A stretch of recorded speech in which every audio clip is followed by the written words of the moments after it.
Hi everyone, welcome to CurioDesk, and in this video we will be deriving the equation of motion, that's v squared minus u squared equals 2as, using the graphical method here.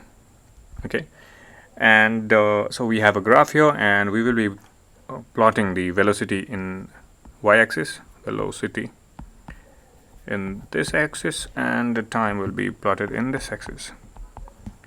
Okay, so let us suppose an object it starts with an initial velocity u.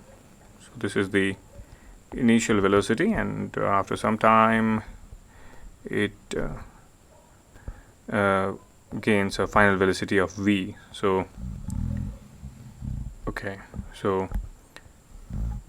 this is the final velocity v, right? And then the time that it takes is t, in t time. Okay, yeah, and suppose these two AB. So let's calculate the distance to derive this equation. So we know that displacement, that is S equals area under velocity time graph, right? Area under VT graph, right? And S is equals to area of trapezium. We have a trapezium here, AB. Suppose this is C and this is D.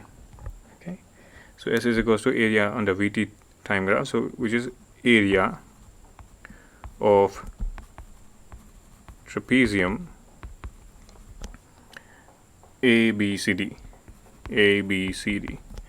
Now, what is the area of trapezium? Area of trapezium is half multiplied by sum of the parallel sides. Here, this is this one parallel sides A, and this another parallel side, okay, B. Sum of parallel sides A plus B multiplied by the distance between the parallel sides. That's this. This is the distance between H. Okay, that's it. Now let's replace them with the. Now A is U right here. This is A is U, and B is V times H is what? H is T here.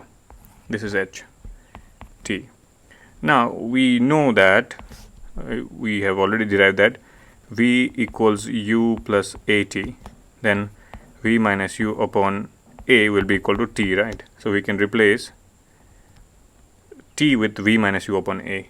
So from here S is equals to half. Let's write V plus U, does not matter, times T is what? T is V minus U divided by A. Now we can cross multiply these two as well as A on the other side, so that will make it 2as is equals to V plus U, V minus U.